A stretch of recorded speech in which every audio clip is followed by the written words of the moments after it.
अस्सलाम वालेकुम नाज़रीन, इस वक्त मैं मौजूद हूँ पुलिस स्टेशन सिटी दीपालपुर में। नाज़रीन आपको बताते चलें कि ये मेरे पीछे कुछ मवेशी खड़े हुए हैं, जानवर खड़े हुए हैं। चोरों ने ये मवेशी चोरी करके रोड के ऊपर लेके जा रहे थे एक डाले में, और पुलिस ने बर वक्त कार्रवाई करते हुए असिस्टेंट सब इंस्पेक्टर मार असलम साहब ने इन चोरों को रंगे हाथों पकड़ लिया। मेरे साथ वो लोग मौजूद हैं जिनके ये जानवर चोरी किए गए थे। आइए उनसे जानते हैं कि जानवर किस तरह चोरी किए गए।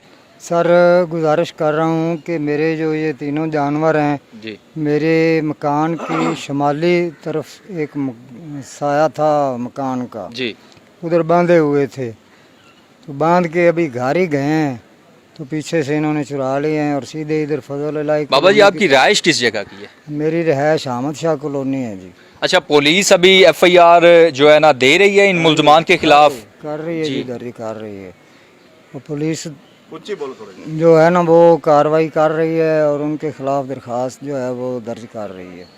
ठीक है, तो हमारी किस्मत अच्छी थी कि वो गाड़ी जिसमें जिन्होंने जानवर लोड किए हुए थे ना जी वो फंस गई गड्ढे में। जी तो वहाँ से जो मेरा एक बेटा है उसने और एक उसका साथी है उन्होंने पकड़ लिए हैं, जबकि वो डाले वाला ड्राइवर पकड़ा गया और 3 का नामालूम चोर थे वो भाग गए हैं।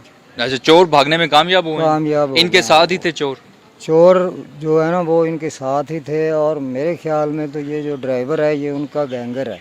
सही। ये एक गैंग बनी हुई, ये भी बलोच है और वो भी बलोच है। ये 47D का रहने वाला है और ये कह रहा है कि 43D जो झोंक है वहाँ मैंने ये मवेशी ले जाने थे।